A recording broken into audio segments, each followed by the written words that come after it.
Halo, kali ini untuk ujian tengah semester mata kuliah Pendidikan Agama mempresentasikan tentang tema toleransi dan kebebasan beragama dalam perspektif modern. Saya dengan Yakub Sulfi Pratama, kelas IF 303. Ini untuk mata kuliah Pendidikan Agama. Kenapa saya memilih tema ini? Karena tema ini masih sering menjadi isu tentang toleransi dan kebebasan dan cara pandang orang-orang terhadap eh, antar agama satu sama lain. Ya, dimulai dari pendahuluan, latar belakangnya adalah dalam masyarakat global yang beragam, toleransi dan kebebasan beragama sangat penting untuk menjaga harmoni sosial. Kristen sebagai salah satu agama terbesar memiliki peran penting dalam mempromosikan nilai-nilai ini. Tujuannya adalah untuk mengeksplorasi pandangan Kristen terhadap toleransi dan kebebasan beragama serta tantangan yang dihadapi. Jadi, pada tema ini juga saya memberikan perspektif atau sudut pandang dari sisi kekristenan. Poin selanjutnya adalah tentang konsep toleransi dan kebebasan beragama. Toleransi di sini yaitu menghormati perbedaan keyakinan. Dalam Alkitab di ajaran Kekristenan, ajaran Yesus menekankan kasih kepada sesama. Ini terdapat pada kitab Matius 22 ayat 39. Kebebasan beragama juga menjadi hak individu untuk memilih dan mengamalkan keyakinan. Ajaran Kristen mendukung kebebasan ini. eh, Kebebasan ini di kitab Galatia 5 ayat 13.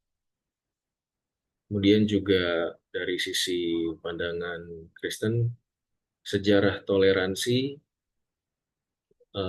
itu dapat kita lihat pada tertulis pada seorang tokoh Eddie Millen pada tahun 313 Masehi. Di situ mengakhiri penganiayaan terhadap Kristen. Reformasi Protestan menekankan kebebasan beragama.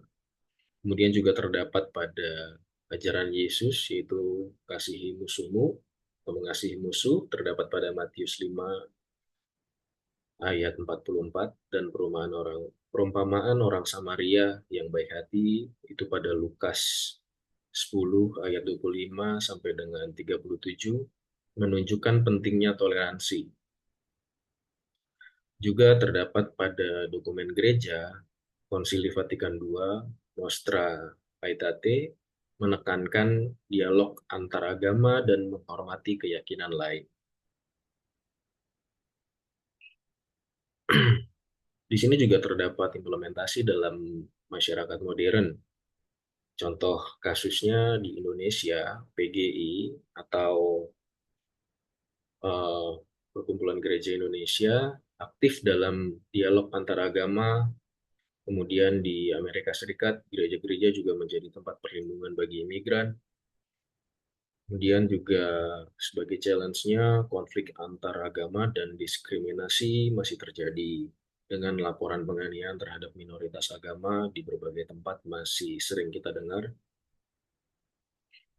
Kemudian analisis dan refleksi.